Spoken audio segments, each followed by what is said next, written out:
രാവിലെ അടുക്കളയിൽ പാത്രങ്ങളോടും പിന്നെ മക്കളോടുള്ള മല്ലുയുദ്ധം കഴിഞ്ഞ് കഴിഞ്ഞാൽ പിന്നെ ഉച്ച വരെയുള്ള ടൈമിൽ കുറച്ച് സമയം നമുക്ക് ഫ്രീ ടൈമായിട്ട് കിട്ടാറുണ്ട് കേട്ടോ. അപ്പോഴാണെങ്കിലോ വല്ലാത്തൊരു വിശപ്പാണ്. അപ്പോൾ നമ്മുടെ അടുക്കളയിൽ എന്താ ഉള്ളതെന്ന് വെച്ചാൽ അത് വെച്ചിട്ട് എന്തെങ്കിലുമൊക്കെ തട്ടിക്കൂട്ടി ഒപ്പിക്കാറുണ്ട് കേട്ടോ. നല്ല തണുത്തത് എന്തെങ്കിലും കുടിക്കാനായിരുന്നു കേട്ടോ ഇന്നത്തെ കൊതി. അങ്ങനെ ഓടിച്ചെന്ന് ഫ്രിഡ്ജ് തുറന്ന് നോക്കിയപ്പോൾ നല്ല പഴുത്ത ആപ്പിൾ ഇരിപ്പുണ്ടായിരുന്നേ. അപ്പോൾ അതിൽ നിന്ന് ഒന്ന് രണ്ടെണ്ണം എടുത്തിട്ട് അതിൻ്റെ തൊലിയൊക്കെ കളഞ്ഞ് അതങ്ങോട്ട് സെറ്റാക്കി വെച്ചിട്ടുണ്ട്. പിന്നെ നമ്മുടെ പാളയംകുളം പഴം ഇരിപ്പുണ്ടായിരുന്നു, അത് ഒന്നോ രണ്ടോ ചേർത്തിട്ടുണ്ടായിരുന്നു.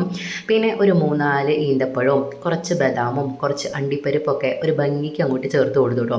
പിന്നെ ഫ്രിഡ്ജിൽ നമ്മുടെ വാനില ഐസ്ക്രീം ഉണ്ടായിരുന്നു, അപ്പോൾ അതും കൂടി ചേർത്ത് കൊടുത്തു. പിന്നെ ഒരു ഗ്ലാസ് പാലും കൂടി ചേർത്തു. പിന്നെ ഒന്നും കൂടി ഒന്ന് ഉഷാറായിക്കോട്ടെ എന്ന് കരുതിയിട്ട് കുറച്ച് ബൂസ്റ്റും കൂടി ചേർത്ത് കൊടുത്തു കേട്ടോ. അങ്ങനെ എല്ലാം കൂടെ മിക്സിയിൽ ഒരൊറ്റ കറക്ക് കഴിഞ്ഞു. നമ്മുടെ ഐറ്റം ഇവിടെ തയ്യാറായിട്ടുണ്ട്. ഇതിനെ എന്ത് പേര് വിളിക്കണം എന്നറിയില്ല. എല്ലാം കൂടി മിക്സിയിൽ അങ്ങോട്ട് കറക്കി അടിച്ചപ്പോൾ ഭയങ്കര ടേസ്റ്റ് ആയിരുന്നു കേട്ടോ. എല്ലാത്തിൻ്റെയും ഫ്ലേവർ കൂടി ആയപ്പോഴേ നല്ല അടിപൊളി ടേസ്റ്റ് ആയിരുന്നു. എനിക്ക് എന്തായാലും ഇഷ്ടമായി കേട്ടോ. പിന്നെ വിശന്നിരിക്കുന്ന ടൈം ആയതുകൊണ്ട് ഇടക്കാനാശ്വാസം പോലെ ഇത്തരത്തിലുള്ള ഐറ്റംസ് ഒക്കെ കിട്ടിക്കഴിഞ്ഞാൽ തട്ടി കയറ്റിക്കോളൂ കേട്ടോ. അപ്പോൾ അത്രയേ ഉള്ളൂ. ടാറ്റാ.